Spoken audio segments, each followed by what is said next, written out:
Welcome to the Rural Energy Startup Program video series. In this video, we are going to take a look at the OEI map, going over a few slides and providing a brief demonstration. The OEI map application was created for the first round of the Rural Energy Startup Program to help applicants determine if their project was in a rural county or zip code and contained a disadvantaged community. Recently, we made some updates to the OEI map application to make it easier for users to navigate and collect the information they need. We added the census tract layer from the Census Bureau data to help applicants determine the census tracts that their projects may impact.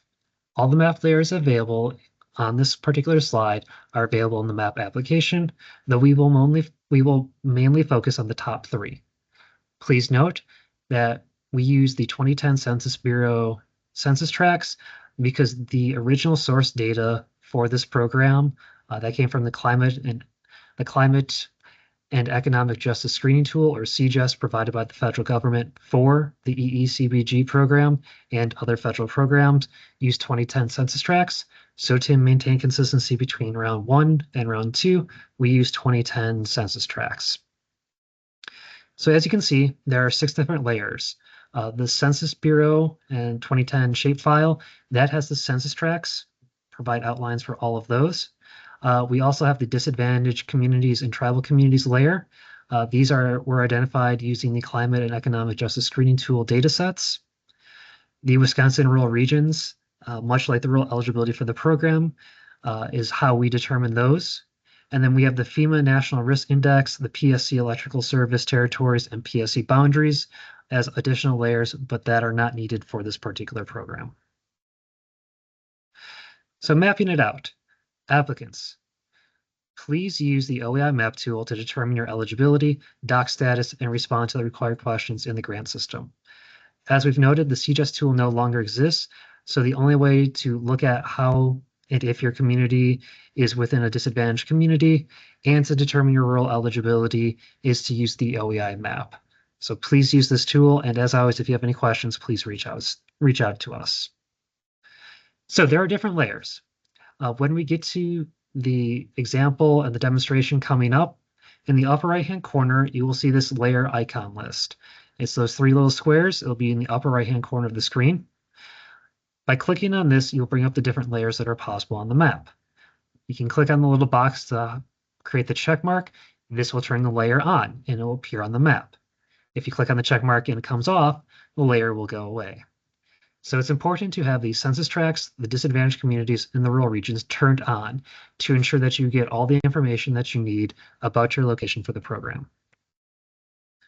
Additionally, next to the layer icon in the right-hand corner is the legend icon. By clicking this, you will bring the legend up. Simply put, a legend displays the meaning of symbols, colors, and styles used to represent geographic data on the map. It's important to understand what's going on, so when we look at the legend, we can see disadvantaged and tribal communities are in blue and red respectively, and that the rural regions are typically shaded a different shade of gray. Now to map it out, in the upper left-hand corner, there will be an address bar. You can type in your project's address. You can search it, and upload the location will come on the map. When you click on the dot where your location is, it should bring up this icon, a little box. You should see a little arrow that allows you to go to the right and to the left after you start going to the right.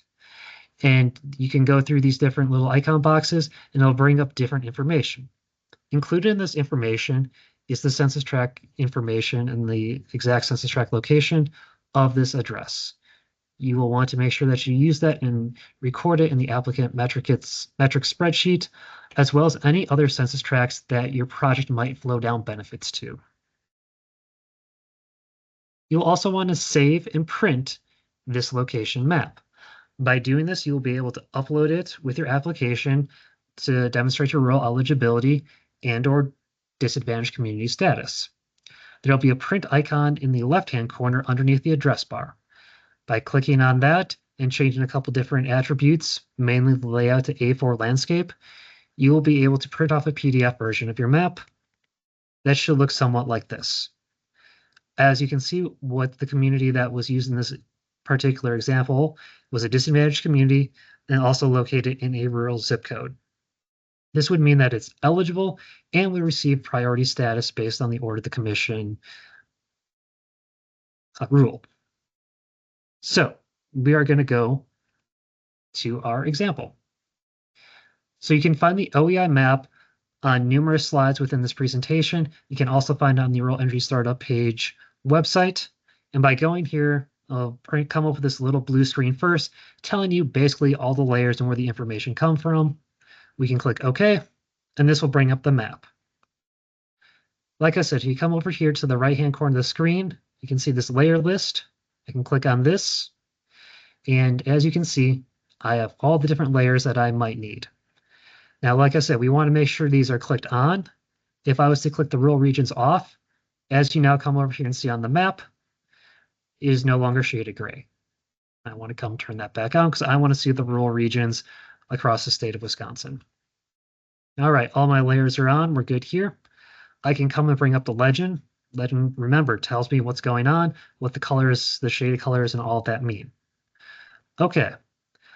I used to work and live in the city of Menominee, Wisconsin, Dunn County. So hypothetically, let's say I am working at City Hall there. I'm interested in this program. So I am going to type in their address. Click on that. Yep, there we go. As you can see, it actually says Menominee City Hall. I can click on this dot right here for the address. And it brings up the icon over here. I can use the arrow button here to go forward and backwards to bring up different information. If I scroll all the way to the end, 404, I get the census tract number. Excellent. I can zoom my map out just a little bit. I don't see any blue disadvantaged community around this particular census tract. I see a bright teal one, and that's just highlighting the census tract because I've clicked on this. So not a disadvantaged community, but it is rural because it is shaded in over here. So I'm going to come over here. I'm going to click print. So bring up the print icon. I want to come down to layout. I want to go to A4 landscape. All right, PDF is what I want.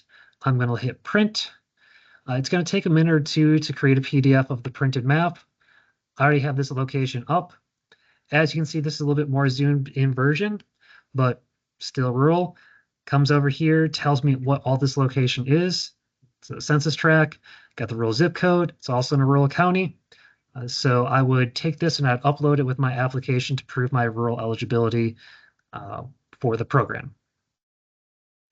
I also want to briefly show you a census tract with a disadvantaged community in. So I'm going to use an address over here that I know it has a disadvantaged community in it. Park Falls, Wisconsin. As you can see, there's this blue outline over here that shows that there's a disadvantaged community. It's in right over there. Excellent. I'm going to click on it over here, highlight it. I can scroll to the right. As you can see, when I come over here, census tract, and also when I go to the last one, census tract disadvantaged community, so I know this is part of a disadvantaged community. I can come over here, do the same print, make sure the layout's A4, looks good. I'm gonna hit print, and it's gonna take a minute. I also have this up over here. It's gonna come with a PDF over here. So I can see census tract, disadvantaged community, rural zip code, and rural county. Checks off all the boxes. So this would both be eligible for the program, but it would also be a disadvantaged community. So based on the commission's order prioritizing disadvantaged communities, it would receive prioritization that way. So as you can tell, this is some simple ways to use the OEI map application. You can take a look. There's on the RESP website, there is a PDF handout that also goes through and walks through some of these steps. You can go back in this video and take a look and slow down particular areas as you're going about and using this application. And as always, if you have any questions, please email us at oei@wisconsin.gov. Thank you very much.